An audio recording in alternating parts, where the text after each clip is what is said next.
How many of you guys want to go home to your wife and kids tonight after this hard day's work in this mill?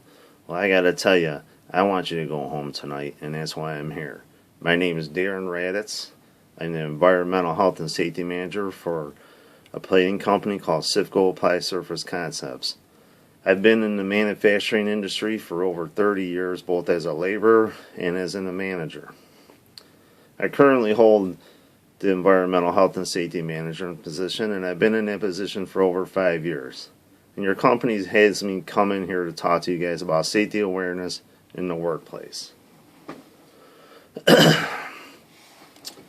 So why do they have me here? Because unsafe working conditions can injure you or kill you. You have a right to work in a safe work environment and come home to your family at night, and that's what we want for you.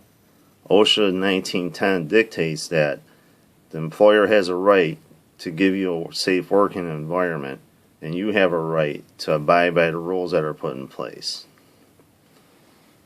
According to the Fabricators and Manufacturers Association, 9.6 out of 100 full-time steel workers get injured or contract an illness on the job. Steel mill attacks involve hot work processes which are very dangerous. And even though they've been automated, the danger still is there.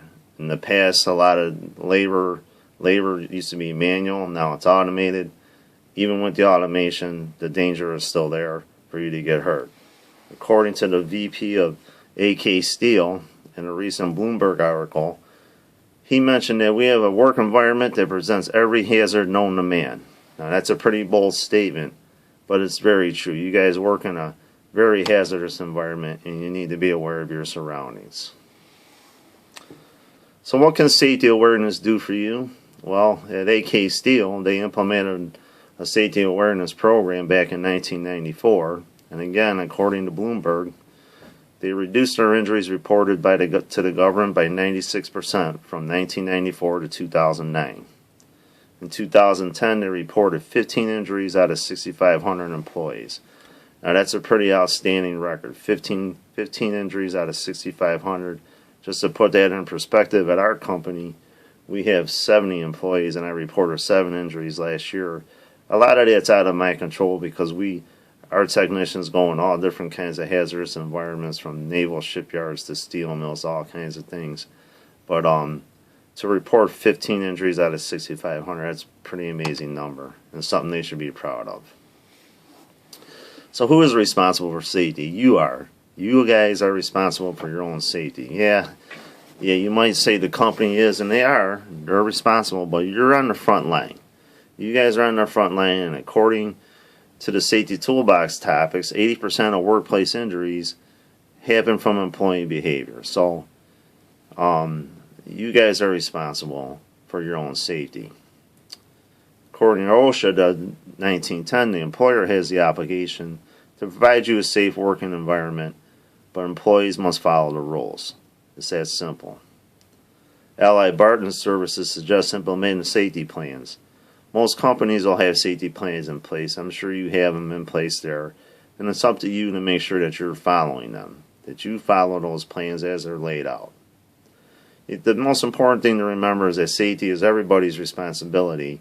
And if you look at it that way when you go to work, then more than likely you'll walk out of there safely and with no injuries.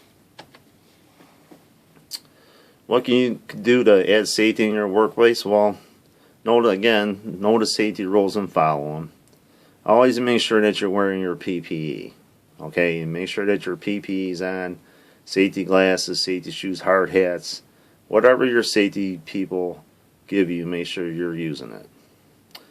Another thing is to report unsafe working conditions to management. The National Safety Council suggests conducting inspections of your work areas. That's very important. Anytime, part of my job, I used to have to go in all different kinds of places. One thing I always did is make sure I knew my surroundings. You know, if I saw something unsafe, even though I didn't work there or wasn't a full-time employee there, I brought it to somebody's attention. So, I mean, you can do that too. You work there, bring it to somebody's attention, and make a suggestion to your safety committee. So let's talk about safety committees.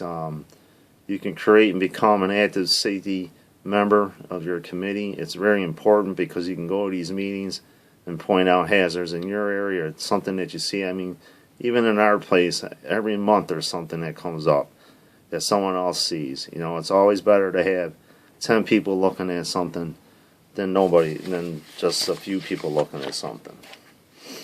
And another thing you can do is always watch out for each other and call out something when you see someone working unsafe.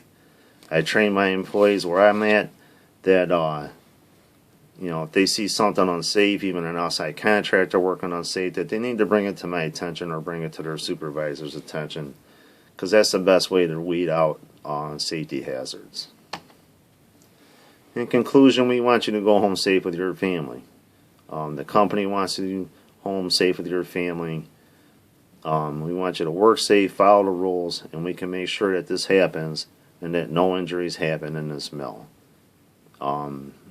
If you have any questions, I'll be available for comments, or I'll be available after this show. Thank you.